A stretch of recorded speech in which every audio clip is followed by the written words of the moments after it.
Welcome back to the channel, everyone. All right, as you guys see, we're in the garage, as always, working on the F10. This video is pretty cool because Arc Terminator, which has actually supported the channel before, they reached out, wanted me to try out a new product that they have. So I'm, for me, you know how it is with the F10 and the N55, I'm all for it. So what they did, they sent me out a upgraded wiring harness for the EKP. So if you guys don't recall, go back and look at some of my previous videos, but Arc Terminator has a upgraded EKP that I'm currently running on this F10. You guys know I have tons of fueling upgrades. Again, Arc Terminator EKP, we're running dual fuel pumps. So I'm running a Walbro 535 as well as a Walbro 450. I run port injection. I've got now the new EU5 S63 injectors, which I'm still working on that video for you guys as well too. So lots of upgrades to the fuel, but we want to make sure that we're taking care of the EKP, make sure it doesn't get too hot, make sure everything is good. I haven't had any issues whatsoever, but this is to just basically make our wiring system and the EKP bulletproof. So this upgrade, I think they're going to 12 gauge wire, which I think is rated up to about 125 degrees Celsius. So it's plenty. It's going to be plenty for this EKP. So let me do this. I'm going to turn the camera around. I'll show you guys what we have, and then I'll show you how quickly it is to install. Okay, so we just opened up the Arc Terminator box here, and I didn't open up the package. So give me just a second. We'll grab a blade, cut that open, and I'll show you guys what we have. All right, so we got our package opened up, and as you guys can see here, we've got wire harness, much beefier wire on this wiring harness. So that's really, really nice. This end is still free. As you can see, the clips here, that looks like that's going to be the part that actually connects on to our wiring harness. But I'm assuming this is, they ship it this way free so that it'll make it easier to slide it between the back seat and the trunk. So for those that don't have, I guess the split seat, as you guys can see, I pulled out some of the components here. What we were gonna have to do here, I'm gonna need to pull out this lower pocket, which is normal. That will give us access to the EKP, but we're going to need to get access to the actual top of the low pressure fuel pump. And to do that, we're going to do that from the inside of our passenger side door, rear door. So let me get that unlocked, and then I will also show you guys how we're going to pop up that back seat, and we'll get to work. Okay, so what we've got here now, I'm just going to lift up here on the back seat, get that to pop up, and when we can move it out of the place, out of the way. So let me, yeah, there we go. I can move that with one hand. Just seeming to be a little difficult for me at the moment. Okay, so we've got that seat out of the way. So basically what we're going to have to do is we've got to pop the top here to the low pressure fuel pump, because we're going to swap out that wiring harness. So give me just a moment here. I'm going to go ahead and move this seat out of the way, grab a ratchet. We'll knock that out real quick. And then, like I said, the other piece here that we're going to need to do is we're going to grab a bolt. I can't remember what this is, a T.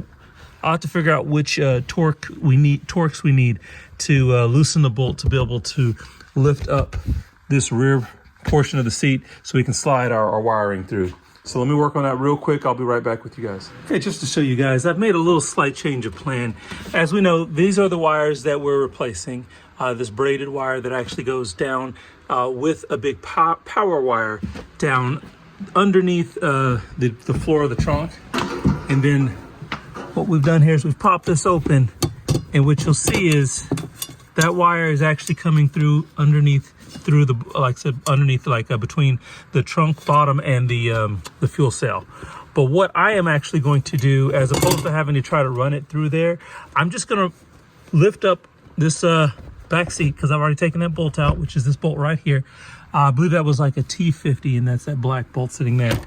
And what we're going to do is we're going to use this grommet and just come right in through the top, just like this other wire. So what we're going to do here is I'm going to go ahead and run that wire through real quick.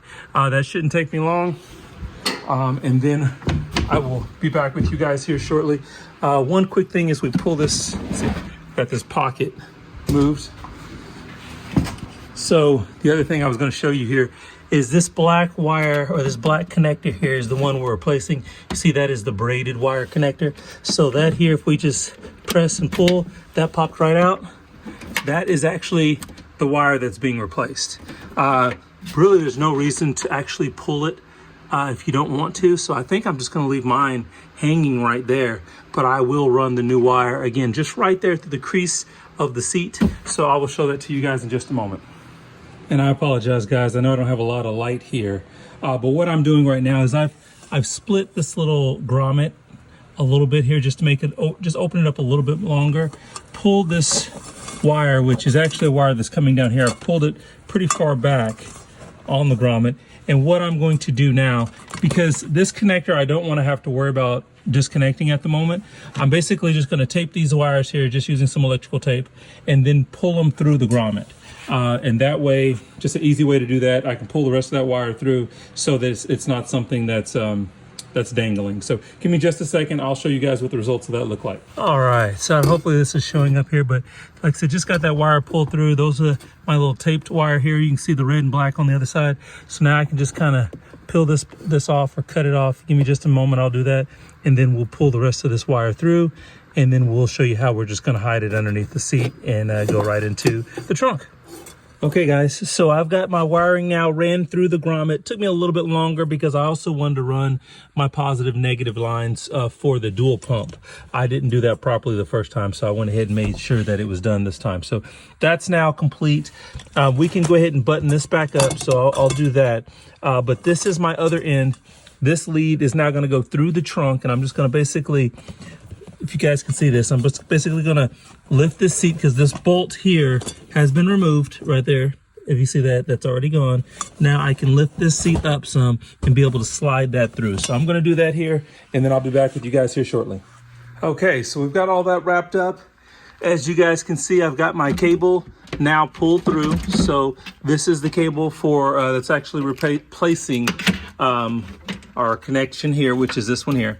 So what we're going to look at here on the connector is the brown and of course that purplish colored wire, and we're kind of looking at the basically how that's set up, because basically this the connector that came with the kit is just going to we're just going to install our plugs just like that. The black wire is going to replace the brown, and then the red is replacing the purple. So I can see here I've got the clip here on the outside. So I'm just going to do that same thing here with these two wires. So let me pull this one out of the package real quick. Okay, so I've got my clip pulled out of the package, and I'm looking at the orientation just the exact same way, just like that. So what we're going to do here, looking at this clip, we're going to put the black wire on the far right hand side and the red wire on the left hand side. So I'm going to do the same thing, and I'll show you guys here in just a moment when we're done. One more thing to point out, I was showing you the two wires that are going in, but if you actually tilt this, and you can see this is actually a 4-plug wire. It's just only 2 plugs are being used. So the brown one goes here on that basically the bottom right, and then we're going to use that top right. So as you guys can see here, I already have the black here. It's already in that bottom right. We're just going to put the red in the top right, and it slides in real simply. I don't know if I can do this with one hand as I'm holding the camera, but yeah, we're just going to set it right in there. No, I can't really do it. So I will be with you guys, be back with you guys here in just a second. All right, there. Took less than 5 seconds. It's in there nice and firmly. That's exactly how we want it to look. And there is our wire to compare it to very easily. Yep, we got it done properly. So we're just going to plug this in now. I'm going to run this here behind some of my wire. All right, so we are now connected. We just basically slid that right into place.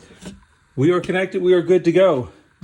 So as you guys can see, this installation is actually pretty simple. The hardest or most difficult part is really just kind of pulling the wire through the grommet, because it's a rubber grommet, and it's actually pretty, it's on the smaller side. So, but other than that, it's actually a pretty simple install. It's actually been a few days. I've been able to drive the car around, no issues whatsoever. So I highly recommend this install, especially for anybody that's actually running a higher flowing, low pressure fuel pump. So for for me is just extra safety.